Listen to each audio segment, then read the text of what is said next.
Hello students, now we are reading difference between reserve and provision.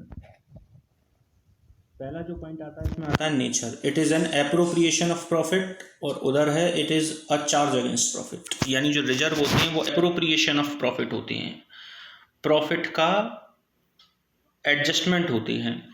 और provision में it is a charge against profit, यानी ये एक loss की तरह ट्रीट किए जाते हैं, एक एक्सपेंस की तरह ट्रीट किए जाते हैं. पर्पस की बात करें तो it is created to strength the financial position and to meet unforeseen liabilities और लॉसेस. ये इसलिए बनाए जाते हैं जिससे हमारी संस्था की फाइनेंशियल पोजीशन मजबूत हो सके और हम अनफोर्सिन लाइबिलिटीज का मुकाबला कर सकें.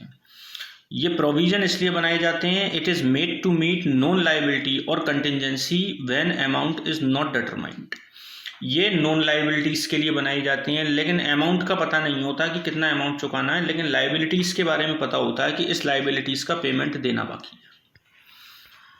तीसरा जो पॉइंट आता है वो आता है effect on profit. It is debited to the profit and loss appropriation account, hence profit is not affected. ये profit and loss appropriation account के डेबिट में लिखे जाते हैं, इसलिए प्रॉफिट पे कोई प्रभाव नहीं पड़ता. उधर it is debited to the profit and loss account, hence profit is reduced. ये प्रॉफिट एंड लॉस के डेबिट में लिखे जाते हैं, इसकी वजह से प्रॉफिट कम हो जाता है. नेक्स्ट पॉइंट आता है investment. It may be invested outside the business. ये बिजनेस के आउटसाइड भी इन्वेस्ट किए जा सकते हैं. इट इज नॉट इन्वेस्टेड, ये इन्वेस्ट किए ही नहीं जाती.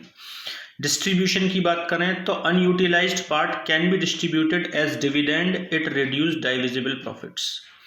इनका जो अनयूटिलाइज्ड पार्ट होता है वो डिविडेंड डिस्ट्रीब्यूशन के रूप में काम में लिया जा सकता है, इससे डाइविजिबल प्रॉफिट कम हो जाता है.